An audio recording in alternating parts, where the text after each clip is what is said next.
बच्चों, welcome to my YouTube channel जोजस study. तो हमारी एक्सरसाइज चल रही थी 2.2 और हमारे चैप्टर का नाम था एक चर वाले रैखिक समीकरण।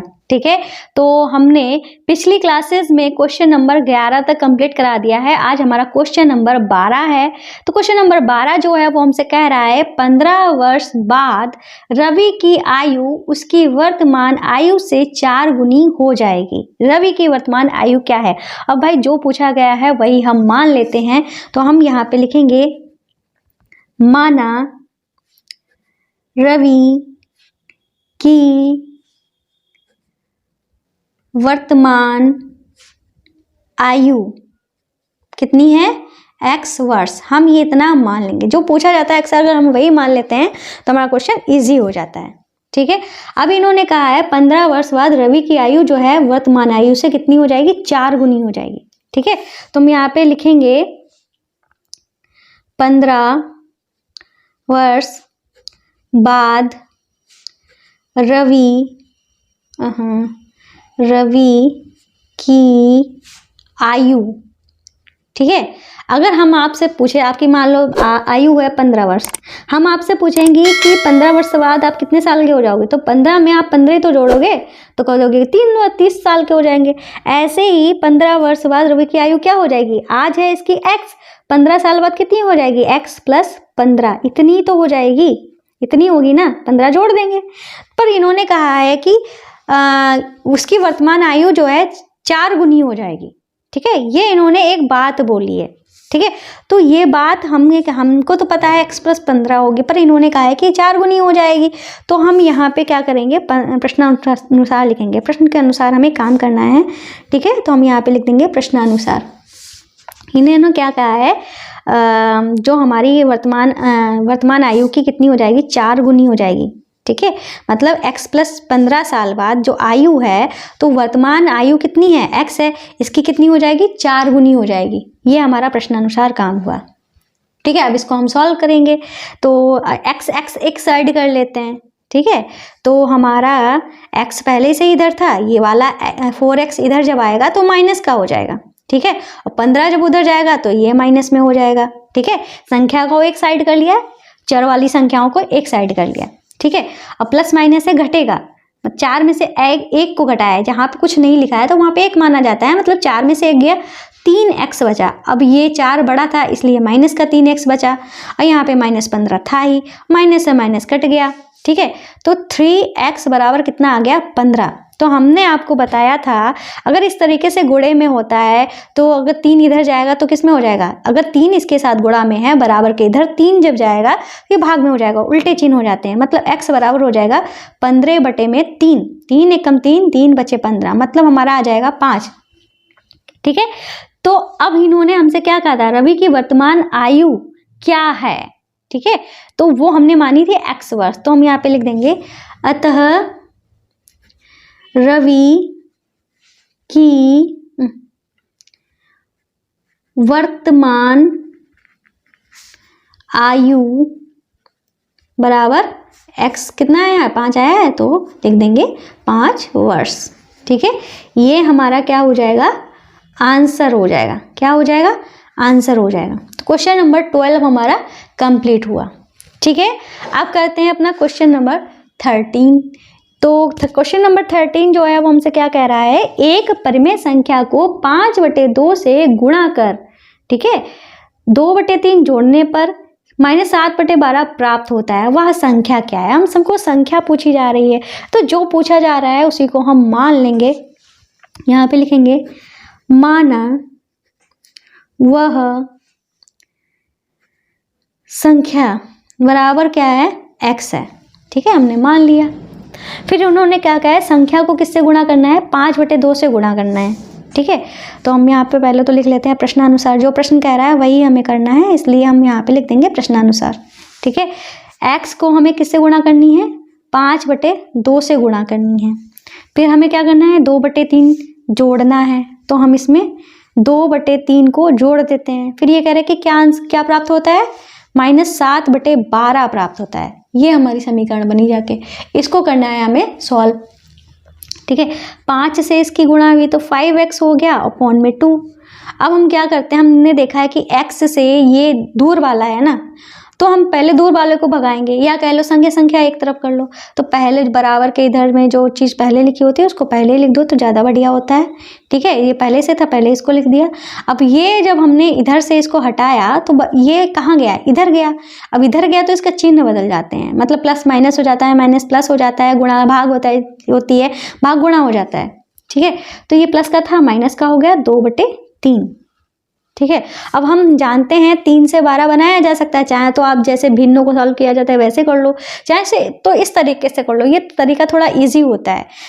3 से हम 12 को बना सकते हैं क्योंकि 3 चौको 12 होता है ना, तो हम यही तरीका अपनाएंगे। क्या देखो कैसे, कुछ लोगों को आता होगा, कुछ लोगों को नहीं आता होगा। इस तरीके से करोगे तो क्वेश्चन ईजी हो जाएगा। -7/12 को हम लिख लेंगे। अब मैं 2/3 को भी लिख लिया, पर हम हर को समान करना चाहते हैं इसलिए ऐसा कर रहे हैं। 3 को 12 बनाने के लिए हम 4 से गुणा करेंगे। भाई हर में गुणा की है तो अंश में भी गुणा करनी पड़ेगी, इतना ध्यान रखना। ऐसा मत करना सिर्फ इसी को कर दो, इसको ना करो तो क्वेश्चन गलत हो जाएगा। ठीक है, इतना हुआ तो 5x/2 हो जाएगा -7/12 पहले से ही था। 2 चक्कू 8 हो गया और बटे में 3 चक्कू 12, हर समान हो गए। अब हम ऊपर -7 और -8 कर सकते हैं, मतलब 5x/2 ये दोनों हमारा जैसे कि क्या है, हम आपको यहाँ पे दिखा देते हैं। -7 और -8 है, जब सेम चिन्ह होते हैं तो जुड़ जाते हैं, मतलब 7 7 14 15 हो जाएगा, दोनों ही माइनस के, तो माइनस का 15/2 आ जाएगा। ठीक है, तो माइनस का 15/2 हमने यहाँ पे कर दिया। यहाँ पे बटे में 2, यहाँ पे भी बटे में 2, तो बटे में 2 जो थे वो, सॉरी यहाँ पे तो 12, यहाँ पे 12 था, 2 नहीं था। ठीक है, 12 था तो हम फिर भी हम काट सकते हैं, 2 एकम 2, 2 छंगे 12। ठीक है, बटे बटे को काट दिया, अंश अंश को काट सकते हैं। ठीक है, 5 एकम 5, 5 तियाँ, यहाँ पे माइनस यहाँ पे लगा देते हैं, 5 तियाँ 15। ठीक है, तो इधर हमारा क्या बचा, x खाली बचा, ये भी कट गया, ये भी कट गया, इधर x बचा, इधर हमारा क्या बचा, और 3/6 है, 3 एकम 3, 3 दूनी 6, तो हमारा माइनस का 1/2 बच गया है। क्या बचा है, माइनस का 1/2, तो वो हमारी परिमेय संख्या क्या आ गई है, माइनस का 1/2, यही हमारा क्या हो जाएगा, आंसर हो जाएगा। ये तरीका आपको शायद ही किसी ने बताया हो, बहुत ईजी और बहुत बढ़िया। ठीक है, जल्दी लगने वाला तरीका है। ठीक है, ये कोई ट्रिक नहीं है, पर एक सॉल्व करने का तरीका है, जिससे आपका क्वेश्चन जल्दी सॉल्व होगा, टाइम आपका बचेगा। ठीक है, तो क्वेश्चन नंबर 13 भी हमारा कंप्लीट हो गया है। अब करते हैं अपना क्वेश्चन नंबर 14। तो ये रहा हमारा क्वेश्चन नंबर 14। ये कह रहा है लक्ष्मी एक बैंक में खजांची है, मतलब कैशियर है। ठीक है, उसके पास नकदी के रूप में 100 रुपये, 50 रुपये और 10 रुपये वाले नोट हैं। उनकी संख्याओं में क्रमशः 2, 3, 5 का अनुपात है और उनका कुल मूल्य जो है 4 लाख ठीक है रुपए है। उसके पास प्रत्येक प्रकार के कितने नोट हैं, इस तरीके से हमसे पूछा गया है। तो इन्होंने अनुपात दे रखा है। अनुपात के चौथा क्वेश्चन है। अनुपात वाले सारे क्वेश्चन इंपॉर्टेंट है, मैं बार बार चिल्ला के बोल रही हूँ, आएगा जरूर। ठीक है, तो क्या करेंगे, किस क्वेश्चन पर बढ़ने से पहले हम आपको एक और बात बता देते हैं, जैसे कि अनुपात वाली चीज़ें हैं या दशमलव वाली चीज़ें हैं, अगर आपको नहीं आती हैं, आप इनमें कंफ्यूज हो जाते हो, तो आपका एक सोल्यूशन है। तो क्या करेंगे, आप हमारे दूसरे चैनल जोजस बेसिक मैथ पे जाइएगा। यहाँ पे बेसिक मैथ ही पढ़ाई जाती है। ये चैनल इसीलिए बनाया था क्योंकि आप लोगों को कुछ क्वेश्चन रह जाते हैं, मैम ये कैसा होगा, तो पॉसिबल नहीं हो पाता है हर किसी के क्वेश्चन को सॉल्व करना। तो यहाँ पे हम वो चीज़ सॉल्व कराते हैं, वो चीज़ कराते हैं। छोटी छोटी क्लासेस हैं, देखो आप खुद यहाँ पे विजिट करिएगा। प्लस माइनस के रूल, दशमलव के सवाल, भिन्न के, गुणनखंड, बहुपद, लासा अमासा, ठीक है, कई सारी चीज़ें आप खुद ही देख लेना। यहाँ पे एक बार विजिट करके जरूर देखिएगा, आपको बहुत ही ज़्यादा फायदा होने वाला है। साथ में ये हमारे हैंड रिटन नोट्स अगर आपको चाहिए हैं तो इसके लिए आपको प्ले स्टोर से जोजस स्टडी ऐप को डाउनलोड करना पड़ेगा।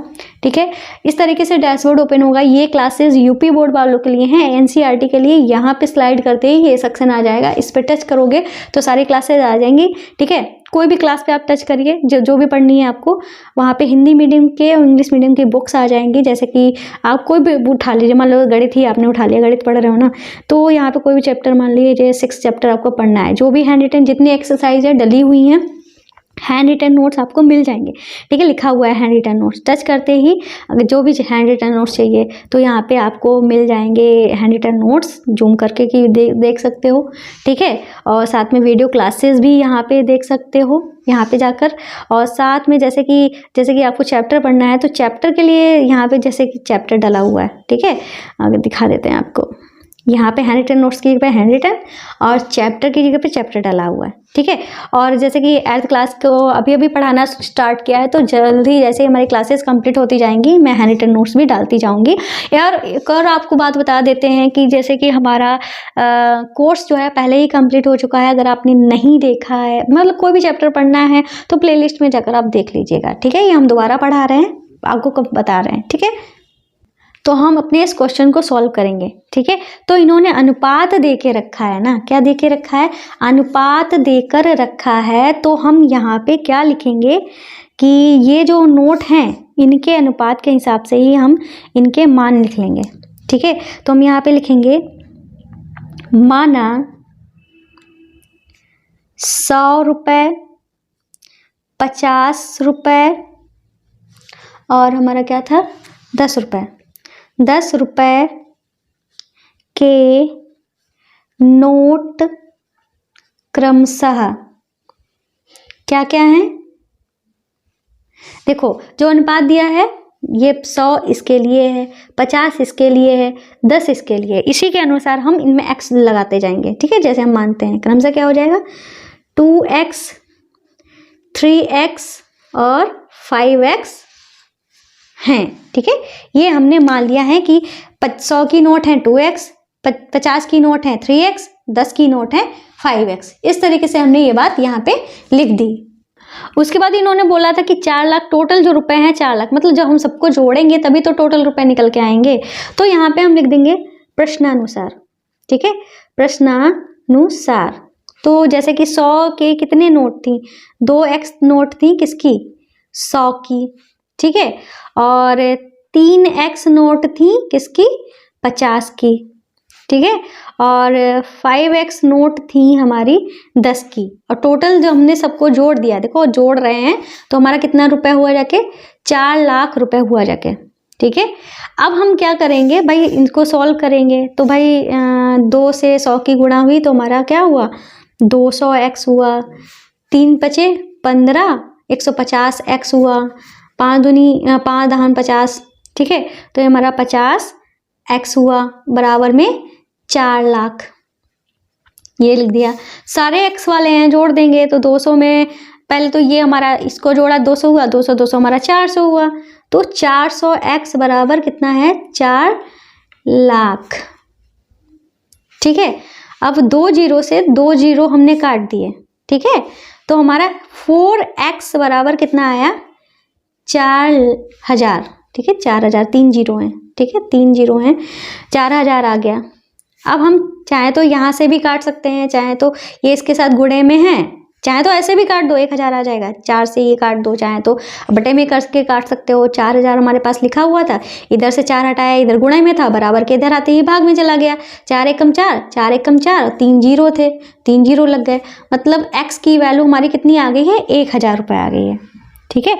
तो हम यहाँ पे इस तरीके से ब्रैकेट में चाहे तो लिख सकते हैं x बराबर 1000 आया है, ठीक है। तो अब हम यहाँ पे क्या करेंगे, हमको बताने हैं कि उसके पास कितने प्रकार के कितने कितने नोट हैं। अब हमको बताना है किसकी गिनती कितनी है। तो इसके लिए हम यहाँ पे क्या करेंगे, यहाँ पे लिखेंगे, यहाँ पे थोड़ा ऊपर कर देते हैं, 100 रुपये के नोटों की संख्या, ठीक है। तो हमारे 100 रुपये के नोटों की संख्या कितनी थी 2x थी, x की वैल्यू है 1000, ठीक है। तो कितना हो जाएगा 2000 आ जाएंगे नोट हैं 100 के, ये हमारा आंसर हुआ। फिर हमारे पास थे 50 रुपये के नोटों की संख्या, ये थी हमारी 3x, 3 गुणे 1000, मतलब ये हमारे हैं 3000 नोट, ये हमारा दूसरा आंसर हो गया, ठीक है। फिर हमारा था 10 रुपये के नोटों की संख्या, ये थे हमारे 5x, मतलब 5 गुणे में 1000, तो ये हमारा आ गया 5000, ठीक है। तो रुपए नहीं लिखेंगे, ये संख्या है, ठीक है। इस तरीके से ये हमारा आंसर हो गया। 2000, 3000 और 5000 हमारा आंसर आ गया है, ठीक है। तो ये वाला क्वेश्चन भी हमारा हो जाता है कंप्लीट। अब करते हैं अपना 15 वाला क्वेश्चन। तो ये रहा हमारा 15 वाला क्वेश्चन। 15 वाला क्वेश्चन कह रहा है मेरे पास 300 रुपये मूल्य के 1 रुपये, 2 रुपये, 5 रुपये वाले सिक्के हैं। मतलब 1 रुपये और 2 रुपये, 5 रुपये के सिक्के हैं, और जो टोटल मूल्य हो रहा है वो कितने का हो रहा है, मतलब कि टोटल रुपये हो रहे हैं 300। फिर कह रहे 2 रुपये वाले सिक्कों की संख्या 5 रुपये वाले सिक्कों की संख्या से तिगुनी है। सिक्कों की कुल संख्या 160 है, ठीक है। मेरे पास कितने प्रकार के कितने सिक्के हैं, ठीक है, कितने प्रकार के कितने कितने सिक्के हैं, ठीक है। तो हमको पता है कुल, मतलब जो उसके पास सिक्के हैं वो रुपए में कितने हैं, कितने रुपए हैं टोटल सिक्के। मान लो ये हमारा कोई बॉक्स है, इसमें हमारे पास भाई सिक्के पड़े हुए हैं इस तरीके से, जो टोटल कितने हमारे रुपए बन रहे हैं, इन सिक्कों से 300 रुपये बन रहे हैं, ठीक है। और इसमें 1 रुपये के सिक्के हैं, 2 रुपये के सिक्के हैं और 5 रुपये के सिक्के हैं। अब हमको पता नहीं है कि 1 रुपये के कितने सिक्के हैं, 2 रुपये के कितने सिक्के हैं, 3 रुपये के कितने सिक्के हैं। पर इन्होंने कहा है जो टोटल सिक्के हैं, सिक्कों की संख्या जो है वो 160 है, ठीक है, ये भी बताया है इन्होंने, ठीक है। और साथ में बताया है 2 रुपये वाले सिक्कों की संख्या जो है 5 रुपये वाले सिक्कों की संख्या की तिगुनी है। मतलब 5 पे जो सिक्के हैं, ठीक है, मान लो 5 के सिक्के हैं x, तो 2 रुपये वाले सिक्कों की संख्या क्या हो जाएगी, इन्होंने कहा तिगुने है ना, तो 3x हो जाएगी, ठीक है। और 1 रुपये के सिक्के तो 1 ही रुपये के सिक्के हैं, 1 रुपये के सिक्के के बारे में कुछ बताया ही नहीं, तो हम वो निकाल लेंगे, ठीक है। तो 160 में से इन दोनों को जोड़ के निकाल लेंगे, उसमें क्या बहुत ईजी हो जाएगा। तो यहाँ पे हम लिख देंगे माना 5 रुपये के, अब हमको ये पता कैसे चला कि हमने माना है, क्योंकि इन्होंने 2 रुपये वाले सिक्कों की बात की है। वो बात किसको लेकर कर रहे हैं, 5 रुपये वाले सिक्कों की संख्या की तिगुनी है, 5 रुपये के सिक्के को लेकर बता रहे हैं। तो बात कर रहे हैं 2 रुपये वाले सिक्कों की, और यूज किसका कर रहे हैं, 5 रुपये के सिक्कों की संख्या की बात कर रहे हैं। तो जिसका यूज कर रहे हैं उसको हम मानेंगे, ठीक है।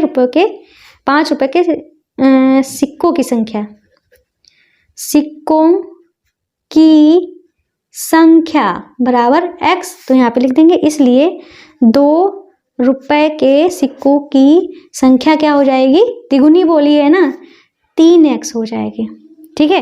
तो हम यहाँ पे लिख देंगे इसलिए 1 रुपये के सिक्कों की संख्या। अब ये तो बताया नहीं गया 1 रुपये के बारे में, पर हमको पता है टोटल सिक्के हैं 160। मान लो हम आपको एक एग्जांपल देते हैं, आपके पास टोटल टॉफ़ी है 5, 3 लोग हैं, ठीक है, A B C, ठीक है।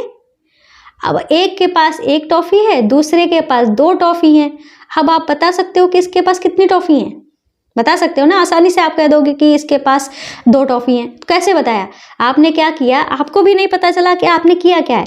आपने क्या किया, 2 और 1 को जोड़ दिया और 5 से घटा दिया तो 2 आ गया। ऐसे ही करना है। अब 1 के बारे में नहीं पता है, 2 के बारे में पता है और टोटल भी पता है, तो इनको जोड़ देंगे और इसमें से घटा देंगे, ठीक है। तो हम क्या करेंगे, 160 में से 3x और x को जोड़ के घटा देंगे। तो 160 में से 4x को घटाया तो हमारा घटेगा तो है ही नहीं, तो इतने ही आ जाएगा, 160 माइनस 4x, ठीक है। 160 माइनस 4x आ गया। अब हमको तीनों के सिक्कों की संख्या पता चल गई है। अब हम जब तीनों जो सिक्के हैं, तीनों प्रकार के सिक्के हैं, इनको जब जोड़ते हैं तो टोटल रुपये कितना बनता है, 300 बनता है ना। तो वही इन्होंने बोल दिया है, तीनों का जो मूल्य है 300 रुपये है। अब लिख देंगे यहाँ पे प्रश्नानुसार, तो x plus 3x plus 160 minus 4x, तीनों को जोड़ दिया, इसको और इसको जोड़ दिया, ठीक है। अब इन्होंने क्या बोला था, x किसके सिक्के हैं, 5 रुपये के सिक्के हैं, तो इसकी 5 से गुणा कर दो, ठीक है। 3x जो हैं किसके सिक्के हैं, 2 के सिक्के हैं, तो इसकी भाई 2 से गुणा कर दो। यहाँ पे हम स्पेस नहीं छोड़ा, 2 से गुणा कर दिया। ये सिक्के जो हैं किसके हैं, 1 के सिक्के हैं, तो इसकी 1 से गुणा कर दो, ठीक है। और टोटल मूल्य बन रहा है 300 रुपये, ठीक है। ये हो गया। अब हमारा ये हो गया 5x, ये हो गया 3 दूनी, यहाँ पे गुणा है, ठीक है, 3 दूनी और यहाँ पे हमारा प्लस है, 3 दूनी 6x प्लस 160 माइनस 4x, 1 से गुणा होगी तो वही आएगा बराबर में 300, ठीक है। तो 5x 6x जोड़ा कितना हुआ 11x, 11 में से 4 को माइनस है ना, 4 को घटा दिया तो हमारा कितना बचा 7, 7 4 11 होता है ना, 7x, ठीक है। और 300 पहले से उधर लिखा था, अब 160 को हम उधर भेज देंगे क्योंकि संख्या एक तरफ कर दें, उधर गया 160 तो माइनस में हो गया, जाके घट के हमारा कितना हुआ 140, ठीक है। अब हम x की वैल्यू निकालेंगे, 7 इसके साथ गुणे में है, बराबर के इधर जाते ही किस में हो जाएगा, भाग में हो जाएगा, 7 एकम 7, 7 दूनी 14, 0 मतलब 20 आ गया, ठीक है, 20 आ गया। x की वैल्यू सॉरी यार, देखो 7x था, 7 इसके साथ गुणे में था, बराबर के इधर गया तो भाग में हो गया, गुणा वाला भाग में हो गया तो काट दिया, 20 आ गया x की वैल्यू, ठीक है। तो हम यहाँ पे लिख देंगे 5 रुपए के सिक्कों की संख्या बराबर कितनी आई है, कितनी आई है जी, जे आई है 20, ये हो गया हमारा पहला आंसर। फिर यहाँ पे लिखेंगे 2 रुपए के सिक्कों की संख्या बराबर क्या हो जाएगी, ये है 3x, मतलब 3 गुणे x की वैल्यू है 20, ये हो जाएगी 60, ये हो गया हमारा दूसरा आंसर। फिर लिखेंगे 1 रुपए के सिक्कों की संख्या, यह है 160 माइनस 4x, 4x की वैल्यू है 20, मतलब 160 में से 4 दूनी 8, 80 को घटाएंगे तो हमारा क्या आएगा 80 आएगा, क्या आएगा 80, मतलब ये आया है 1 रुपए के 80 सिक्के हैं, 2 रुपए के 60 सिक्के हैं और 5 रुपए के 20 सिक्के हैं, ठीक है। इस तरीके से ये क्वेश्चन भी हमारा पूरा कंप्लीट हो गया है, क्वेश्चन नंबर 15। अब करते हैं अपना लास्ट वाला क्वेश्चन नंबर 16। हेलो, तो भाई शुरू करते हैं अपना क्वेश्चन नंबर 16। इसको करने से पहले आपको एक बात बोल देते हैं, भाई अगर आपने हमारे चैनल को अभी तक सब्सक्राइब नहीं किया है तो प्लीज़ कर लेना, जिन्होंने कर लिया उनको थैंक यू। साथ में एक और रिक्वेस्ट है भाई, आजकल सबके ग्रुप्स बने हुए हैं तो ग्रुप्स में हमारे वीडियोज़ को जरूर शेयर कर दिया करो। क्लास अच्छी लगे तो कमेंट बॉक्स में सुपर मैम लिख देना, वीडियो को लाइक कर देना, कोई डाउट है तो पूछ लेना, ठीक है, सबका रिप्लाई मैं करती हूँ। तो क्वेश्चन को हम करते हैं भाई, सब्सक्राइब जरूर कर लेना, ठीक है। तो क्वेश्चन जो है वो हमसे कह रहा है, एक निबंध प्रतियोगिता में आयोजकों ने तय किया कि प्रत्येक विजेता को 100 रुपए और विजेता को छोड़कर प्रत्येक प्रतिभागी को 25 रुपए पुरस्कार के रूप में दिए जाएंगे। यदि पुरस्कारों में बांटी गई राशि 3000 रुपए है तो कुल 63 प्रतिभागियों ने विजेताओं की संख्या ज्ञात कीजिए। मतलब कुल 63 प्रतिभागियों में विजेताओं की संख्या ज्ञात करनी है। मतलब भाग लेने वाले कितने हैं 63, हमको बताना है कि विजेता कितने रहे हैं। जो प्रतिभागी हैं मतलब सबको जो प्रतिभागी है उनको 25 रुपये मिलेगा, पर जो विजेता रहेगा उसको 100 रुपये मिलेंगे, ठीक है। और कुल रुपए जो इन्होंने बांटने के लिए निकाले हैं वो हैं 3000 रुपये, ठीक है। इतनी बात इन्होंने बोली है, तो ये जो बातें इन्होंने बोली हैं वो हम यहाँ पे लिख लेते हैं। तो सबसे पहले हम यहाँ पे लिख लेते हैं बांटी जाने वाली कुल राशि। प्रतियोगिता में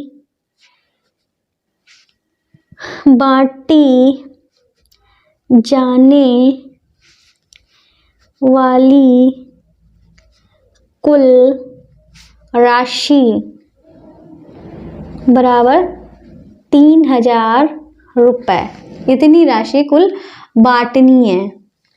फिर यहाँ पे लिखेंगे, इन्होंने कहा है कि 100 रुपये जो हैं किसको मिलेंगे, विजेता को मिलेंगे और प्रत्येक को मिलेंगे 25 रुपये, यही तो बोला है ना। तो हम यहाँ पे लिखेंगे, मान लो, और इन्होंने कहा है विजेताओं की संख्या ज्ञात करो। अब भाई जो पूछा है वही हम मान लेंगे, हम हमेशा यही कहते आ रहे हैं, जो पूछा जाए अक्सर वही मानने से हमारा आंसर जल्दी आता है। तो हम यहाँ पे लिख देंगे, माना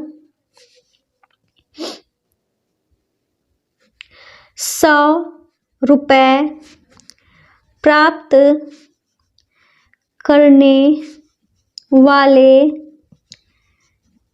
विजेताओं की संख्या कितनी है, यही पूछ रहे हैं। वो है हमारी x। कितनी संख्या हमने मानी है, x संख्या हमने मानी है। तो भाई अगर विजेताएं इतने हैं और कुल प्रतिभागी कितने बताए हैं, 63, कुल टोटल है और जीतने वाले इतने हैं, तो हमारे जो 25 रुपये जिनको मिलेंगे वो कितने हो जाएंगे, 63 में से x को हटा देंगे, जितने निकलेंगे वो हमारे 25 रुपये पाएंगे। ठीक है, आया समझ में? तो अगर नहीं आया है तो फिर से सोच लो, देख लो भाई। मान लो हमारे कुल ये कितने लोग हैं, 63 लोग हैं। 63 में से इतने भाग लेने वाले 63 हैं, इतने हमारे विजेता हैं, ये कितने हैं, x। तो x को छोड़ के बाकी जितने हैं उनको कितने रुपए मिलेंगे, जो भाई x वाले हैं उनको 100 रुपये मिलेंगे, और जो बाकी जो हमारे बचे हुए हैं उनको 25 रुपये मिलेंगे। तो हमने क्या करेंगे, 63 में से x को घटाएंगे तभी तो ये बचेगा। ठीक है, तो हम यहाँ पे लिखेंगे अतः, या इसलिए भी लिख सकते हो, इसलिए शेष प्रतिभागियों की संख्या कितनी हो जाएगी, 63 में से x को हटा देंगे, 63 माइनस x, तो हमें पता चल जाएगा शेष प्रतिभागी जिनको 25 रुपये मिलेंगे वो इतने हैं। ठीक है, अब हम प्रश्नानुसार काम करेंगे। प्रश्नानुसार, तो भाई 100 रुपये किसको मिल रहे हैं, 100 रुपये मिल रहे हैं जो जीत रहे हैं, जीतने वाले कितने हैं, x। ठीक है, और 25 रुपये किसको मिल रहे हैं, जो जीत नहीं रहे हैं, जो प्रतियोगिता में भाग ले रहे हैं, उनकी संख्या कितनी है, 63 माइनस x। और टोटल रुपए कितने निकाले गए थे, ठीक है, वो निकाले गए 3000। इतने रुपए x जीतने वाले को, इतने रुपए ना जीतने वाले को, टोटल इन दोनों को जब जोड़ देंगे तो हमारा 3000 बनेगा जाके। अब गुणा कर देते हैं, तो भाई ये हमारा हो गया, कितना हो गया, 100x हो गया प्लस 2563 की गुणा कर देंगे तो 1575 आएगा। ठीक है, क्या आएगा, 1575 आएगा, और 25 और x की गुणा की तो 25x आएगा, बराबर में 3000। ठीक है, अब 100 और 25 को जब घटाएंगे, ये प्लस का ये माइनस का घटाएंगे तो हमारा 75 बचेगा, 75x। और 1575 हमारी एक संख्या है, संख्या को एक तरफ करेंगे, मतलब ये इधर से हटकर उधर जाएगा। 3000 पहले से लिखा था, लिख दिया, जब ये उधर गया तो माइनस में हो गया, इधर प्लस में था, इधर गया तो माइनस में हो गया, 1575। ठीक है, अब हम यहाँ पे 75x बराबर हमारा क्या बचेगा घटके, तो ये घटके बचेगा हमारा 1425 बचेगा। ठीक है, अब हम क्या करेंगे, x की वैल्यू निकालेंगे। x बराबर क्या हो जाएगा, ये इसके साथ गुणे में है। ठीक है, अब जब 7 हमारा बराबर के इधर आएगा तो ये भाग में हो जाएगा, काट देते हैं, तो 17 7 एकम 7, 7 दूनी 14। ठीक है, 14 हुआ, और हमने 2 उतारा। ठीक, 2 जब हमने उतारा तो वहाँ भाई मैं सोच रही थी कुछ तो गड़बड़ हुआ है, यहाँ पे हमारा 75 था ना। ठीक है, 75 था, हमने खाली 7 लिख दिया। वही हम सोच रहे थे कुछ तो गड़बड़ हुआ है, तो हमारा इधर आएगा 75। ठीक है, तो 1425 है, तो हम इसको 25 से काटते हैं। ठीक है, 25 तियाँ 75, इसको करेंगे 25 पच्चे 125। ठीक है, 25 पच्चे 125 किया। ठीक है, तो हमारा क्या बचा, 12 में से 5 गया 7, और हमारा यहाँ पे बच जाएगा, तो बच गया हमारा 17, 5 उतारा तो 25 सत्ते 175। ठीक है, और 3 एकम 3, 3 एकम 3, 3 नेम 27, तो मतलब x बराबर जो आया है वो हमारा 19 आ गया है। क्या आया है, x बराबर हमारा 19 आ गया है। ठीक है, अब हमको यही बताना था कि विजेताओं की संख्या ज्ञात कीजिए। ठीक है, प्रतिभागियों में विजेताओं की संख्या, विजेताओं की संख्या ही हमने क्या मानी थी, x मानी थी, तो हम यहाँ पे लिख देंगे विजेताओं की संख्या बराबर 19, ये हो जाएगा हमारा आंसर। इस तरीके से पूरी एक्सरसाइज खत्म हो जाती है। क्लास पसंद आए तो चैनल को सब्सक्राइब जरूर कर देना, वीडियो को लाइक कर देना। मिलते हैं नेक्स्ट एक्सरसाइज के साथ, तब तक के लिए बाय बाय।